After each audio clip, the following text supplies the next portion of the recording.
We're back up on Capitol Hill. I've got John Fund joining me from the Wall Street Journal. I've got Al Franken joining me from everywhere.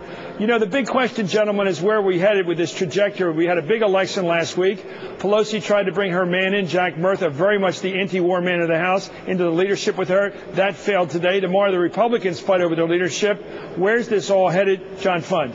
Well, the Democrats won a big victory, but they didn't have to say a whole lot about what they would do once they got into power. I think the Pelosi-Murtha dust-up forces them to deliver now on ethics, forces them to put forward an agenda, and forces them to, I think, resolve some of the internal conflicts they have between the members elected from the red districts and the members who come from the deep blue districts. I think it's going to be very clarifying. It's going to force the Democrats to come right out of the bat in January with a full agenda. Al Franken, where are we headed? Well, I don't know how full the agenda is going to be. I know they're going to vote on to raise the minimum wage, and I think the first really fascinating one will be on Medicare Part D, where Democrats will push legislation and pass legislation to allow Medicare to bargain with the pharmaceutical companies on the price of drugs. And I think once that passes, it'll be interesting to see if the president vetoes it. But they've already, what has to get through the Senate? Do you think it'll get through there? This is a big deal for people who are seniors who have medical problems. I think it'd be a good deal for seniors because it would lower the price of prescription drugs. It would probably, they could use the money that was saved to close the donut hole. I think it's a win-win for seniors. I think it's a win-win for taxpayers. And it's just, you know, the Republicans sold out to the pharmaceutical companies and to the insurance companies, and I think that needs to be reversed. Well, Al, I've heard a lot of good things there, but I haven't heard the word ethics. The Democrats campaigned against the culture of corruption. And the question is, Nancy Pelosi was supporting Jack Murtha, who, frankly, had real ethical problems. He said the ethics package they were promoting was crap. And now the question will be, will the Democrats move out as soon as they take control of Congress with a complete and full ethics package? Right now, I don't hear a lot of talk about that. I think the Pelosi-Murtha dust-up forces them to put that front and center before Medicare and before minimum wage. I think it can all be done at the same time. I think they're going to do it in the first 100 hours, and I think that she talked about lobbying reform right away. And I think this is I'm glad that Steny Hoyer won. I really admire Jack Murtha for standing up on the Iraq War. I admire his service, but I think part of that vote was exactly what you're talking about, which is voting for ethics reform. I mean, let's face it. This was your guys, your pals are corrupt, and your buddies, your chums, they're crooks. Let me ask you about I didn't know they were my chums. Oh yeah. Oh come on, John. They're your thanks for saying that I hang around with crooks. That's really nice, Al. Oh, you're welcome. Let me ask you both. You can start since he just offended you, and I think he did intentionally. Let me ask you, John Fund, and then Al Franken.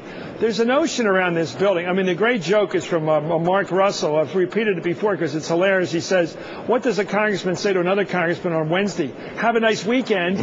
I mean, the fact is, people say, we shouldn't do up here on the Hill. We shouldn't be doing indictments. They shouldn't be using the subpoena power. They shouldn't be trying to find out how the hell we get in this war, because that gets in the way of doing minimum wage and the Medicare stuff. And it gets in the way of ethics. You act like, John, that if you do minimum wage, you can't do ethics. No. They can work 5 days a week, can't they?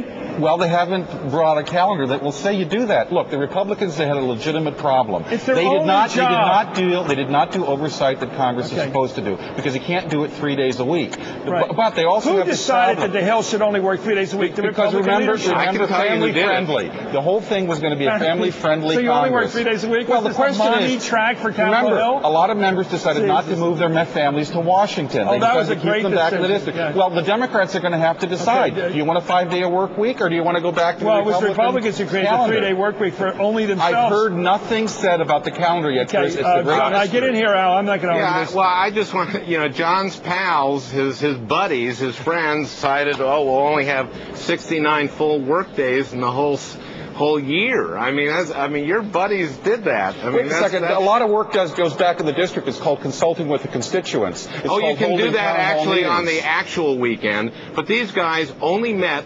69 full days, and there's lots of work to do. And part of what you were at the dinner last night, John, and Bill Clinton. That's right. Right, and the president talked about not only corruption and not only Iraq, but the fact that American people want Congress to address the real problems that Americans face every day, and that's health care, and that's why the Medicare Part D thing is so important, and it's jobs, and it's energy independence, which are go hand in hand.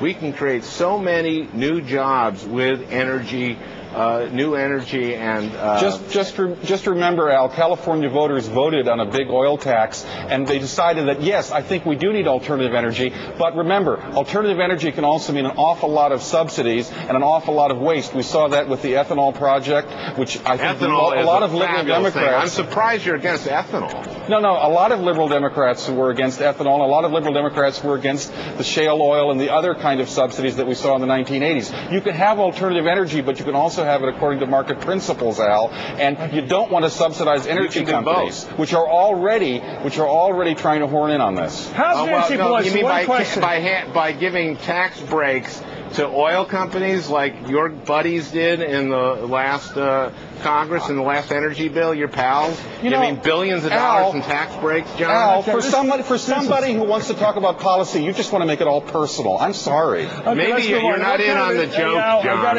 I got to take John's side of this. Let's talk about the objective. Let's talk the real person out here, not John Fund. What kind of a speaker is Nancy Pelosi going to be? That was asked of me? Yeah. I'm sorry. I hope she's a great speaker.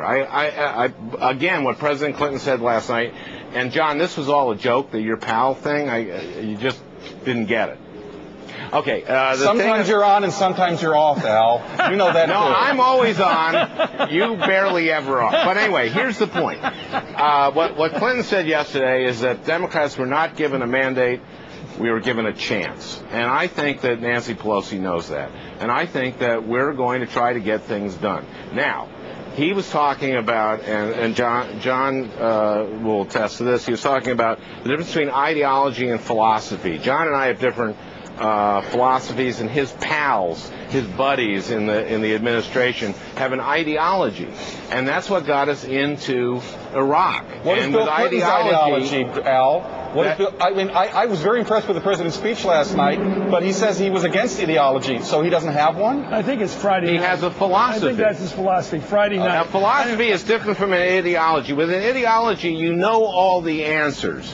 With a philosophy, you have convictions and beliefs, but you go based on evidence. And that was the problem with this administration and Iraq.